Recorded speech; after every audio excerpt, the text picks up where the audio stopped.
The other aspect which you have to understand is explaining the same thing in a more scientific manner. Each and every full-fledged meditation technique has three aspects to it. The first is physical, the second is mental, and the third is spiritual. To say it in other words, each meditation technique can give you three kinds of benefit. The first level of benefits are always physical. For example, they could be improvement in health, improvement in eyesight, and maybe reduction of your physical ailments and all. The second is the mental, where you start getting a better memory. You become more creative. You can have access to your subconscious mind, which is extremely much more powerful, which we can discuss another time. The third and the most advanced level meditation benefit is the spiritual benefit, in which you might be able to expand your consciousness, your kundalini, which is basically somewhere near your backbone, in your backbone, arouses. You could be aware of some super spiritual things, that is, your consciousness goes beyond the physical realm. Now, take it in this manner that when you read books or when you read some typical manual of any concentration, of any meditation or concentration exercise, most, or I would say in entirety, the focus will be towards the physical part. The physical and the mental part are overlapping. There's a very subtle difference between them. Once you start practicing the physical very well and you become an adept in it, chances are you'll also have the benefit in your mental sphere also. But spiritual benefits will only arrive once you advance and go to the next step. Let me take an example. In fact, that will be the first technique I'll be explaining. A simple thing known as concentration exercises.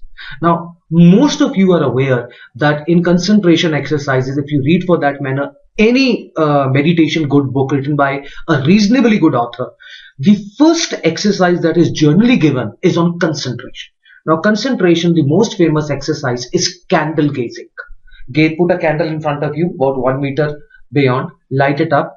The flame of the candle should be at the level of your eyes for comfort.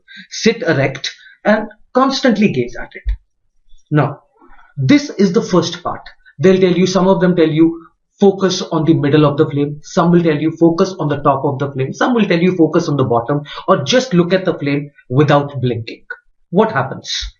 Now, after a certain period, you will feel a bit of heaviness, and there could be a chance in your eyes, and there could be a chance that you might also have tears coming out. That means you've reached your capacity. Do not go beyond that. It can be harmful. It's mentioned in books. Now, the benefits of this exercise is that if you keep on gazing at the flame, number one, the part where you constantly stare at them, say the initial duration is 20 seconds. Generally, any person who is doing it for the first time, he will be able to stare constantly without blinking from anywhere between 15 to 35 seconds. The span of this time will increase. If I start with 20 seconds, after a week and do it every day, I'll come to 40 seconds, 60 seconds, 2 minutes, and so forth. The maximum you can go is 15 minutes. That requires some other advanced techniques, which I'll speak about also. This is one form of concentration exercise. Now, what is to be done after that? There is not much clarity available. There are certain second and third steps also there. The second step, the first candle gazing step, will only give you physical benefits. For example, improvement of eyesight. I have cases with me where people have been able, who had a number of 2 or 3 on their specs, they have been able to do away with the specs, with the glasses or specs altogether in a span of just 3 to 4 months. There have been cases where this number has decreased. So benefit is definitely there. The second physical benefit which will be there is attention span will increase. Please understand, I'm looking at just the flame and trying to concentrate on it. So slowly, as my duration of concentration on the flame increases, so does my attention span. I can concentrate on things better. I can concentrate on studies, meetings, whatever. The third physical and the last benefit, which also basically transgresses to the mental sphere, is improvement of your memory.